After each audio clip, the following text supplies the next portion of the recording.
Seorang pria tiba-tiba jatuh di dekat sebuah kolam di planet Mars akibat sebuah kecelakaan. Karena kehausan, ia segera meminum air dari kolam tersebut dan hendak mengisi botolnya ketika ia melihat tanaman aneh di dalam air. Teman kecilnya, seekor monyet, terlihat menikmati makan tanaman-tanaman itu. Pria itu juga mengambil salah satu tanaman, mengupasnya, dan menemukan buah di dalamnya yang mirip seperti sosis. Rasanya pun demikian. Karena sangat lapar, ia mulai menanam tanaman-tanaman itu dan merasa cukup tenang hingga ia mulai mandi di kolam itu. Pada malam hari, ia memasak makanan aneh dari tanaman-tanaman itu yang tampak seperti hidangan sihir hitam. Makanan itu ternyata beracun dan ia pun pingsan. Ketika sadar kembali, ia mendengar suara aneh. Dari bawah sebuah lempeng batu, muncul temannya yang telah mati. Pria itu mencoba berbicara padanya tetapi tidak mendapat jawaban. Saat itu, alarmnya berbunyi dan ia menyadari bahwa semua itu hanyalah ilusi yang disebabkan oleh makanan beracun tersebut. Kemudian, ia melanjutkan perjalanan di permukaan Mars bersama tabung oksigennya dan monyet itu. Di perjalanan, ia menemukan kerangka manusia dengan gelang misterius di pergelangan tangannya. Apakah manusia pernah datang ke Mars sebelumnya? Pada malam hari, detektor pesawat luar angkasanya menangkap sinyal. Sebuah piring terbang muncul dan mengira itu adalah bantuan. Ia mengejarnya, namun piring itu menyerangnya. Ia bersembunyi di balik batu dan merekam semuanya dengan kamera. Tiba-tiba seorang makhluk Mars yang menyerupai manusia berdiri di belakangnya. Saat serangan terjadi, makhluk Mars itu hampir terluka, tetapi pria itu menyelamatkannya. Saat itulah ia melihat gelang di tangan makhluk Mars itu, sama seperti yang ada pada kerangka manusia sebelumnya. Meskipun bahasa mereka berbeda, mereka berusaha saling memahami. Dari kamera terungkap bahwa makhluk Mars itu adalah seorang budak yang dipaksa bekerja di tambang oleh alien. Gelang tersebut adalah alat untuk mengontrol mereka. Suatu hari mereka melihat beberapa pesawat luar angkasa membombardir suatu wilayah.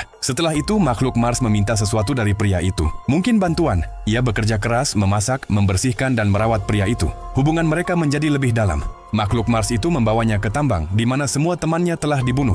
Tiba-tiba, sebuah planet merah muncul di langit dan meledak, menyebarkan abu tebal ke segala arah. Pria itu pingsan. Makhluk Mars itu memberinya obat dan menyelamatkannya. Dan kini pria itu tidak lagi memerlukan oksigen. Mereka mulai bekerja sama. Pria itu mencoba memotong gelang dari tangan makhluk Mars. Namun saat itu alien menyerang lagi. Mereka mengemas barang-barang mereka dan melarikan diri ke dalam sebuah gua. Makhluk Mars itu memberikan obatnya kepada pria itu. Dan kondisinya sendiri memburuk. Ketika pria itu mengetahui kebenarannya, ia menyelamatkan makhluk Mars tersebut. Mereka menemukan sebuah kolam air, tetapi cuaca tiba-tiba berubah. Salju dan cuaca dingin mulai turun. Mereka membuat gua dari es. Pria itu berhasil memotong gelang yang lain, tetapi letusan gunung berapi menyebabkan longsoran salju dan mereka berdua tertimbun. Namun, makhluk Mars itu masih sanggup menyelamatkan pria tersebut dan membawanya keluar.